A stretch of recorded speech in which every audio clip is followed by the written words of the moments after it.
नमस्कार, मैं आचार्य प्रीति सेठी आप सभी का अपने YouTube चैनल पर स्वागत करती हूँ। ज्योतिषी के महत्वपूर्ण नियमों को अलग-अलग जन्म कुंडलियों के उदाहरणों के माध्यम से समझेंगे। इस श्रृंखला में आपको ज्योतिषी के ऐसे सिद्धांत और नियम जानने को मिलेंगे जो कुंडली के सही विश्लेषण में अत्यंत उपयोगी होते हैं। तो आइए आज के विषय के साथ अपनी चर्चा प्रारंभ करते हैं। पहला नियम, यदि जन्म कुंडली के 10वें भाव में नीच का शनि स्थित हो तो यह स्थिति सामान्य पिता के जीवन में कष्ट, संघर्ष अथवा प्रतिष्ठा में बाधा का संकेत देती है, क्योंकि 10वें भाव से हम कर्म, प्रतिष्ठा और विशेष रूप से पिता के सामाजिक स्थान को दर्शाता है। शनि की बाधात्मक प्रकृति पिता के जीवन में संघर्ष, विलंब और अस्थिरता ला सकती है। दूसरा नियम, यदि जन्म कुंडली के 6ठे भाव या 8वें भाव में नीच का सूर्य स्थित हो तो जातक को जीवन में सरकारी दंड, प्रशासनिक बाधाएं या कानूनी परेशानियों का सामना करना पड़ सकता है, क्योंकि सूर्य सरकार का, अधिकार का, पिता का और आत्मबल का कारक होता है। इसके अतिरिक्त यह योग पिता के स्वास्थ्य के लिए भी अनुकूल नहीं माना जाता और उन्हें किसी गंभीर रोग की संभावना हो सकती है। तीसरा नियम, सूर्य और चंद्रमा को ज्योतिषी में राजसी ग्रह माना जाता है।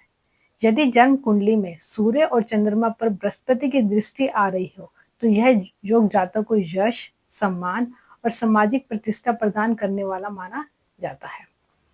ऐसे व्यक्ति प्राय अपने कार्य क्षेत्र में प्रसिद्धि प्राप्त करते हैं। बृहस्पति की दृष्टि इन दोनों ग्रहों की शक्ति को बढ़ाती है और जातक पॉजिटिव दिशा की ओर जाता है।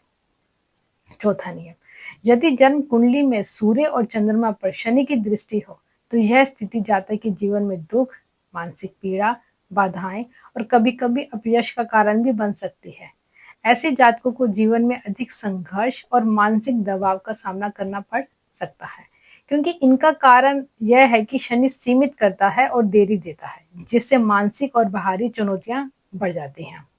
पांचवा नियम, यदि किसी स्त्री की कुंडली में सूर्य और चंद्रमा पर बृहस्पति की दृष्टि हो अथवा पंचम और सप्तम पर भी बृहस्पति की दृष्टि आ रही हो तो यह एक अत्यंत शुभ योग बनता है। इस योग में विवाह के पश्चात स्त्री का पति भाग्यशाली, उन्नतिशील और सफल होता है।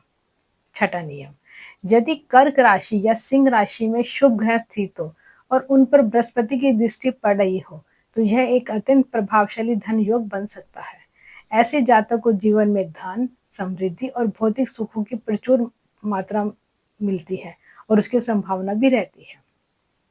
सातवां नियम, यदि जन्म कुंडली में लगन में स्थित लग्नेश पाप गति योग में फंसा हो, पाप ग्रहों से युक्त हो, यह स्थिति जातक की आयु, स्वास्थ्य और जीवन की स्थिरता पर प्रतिकूल प्रभाव डाल सकती है।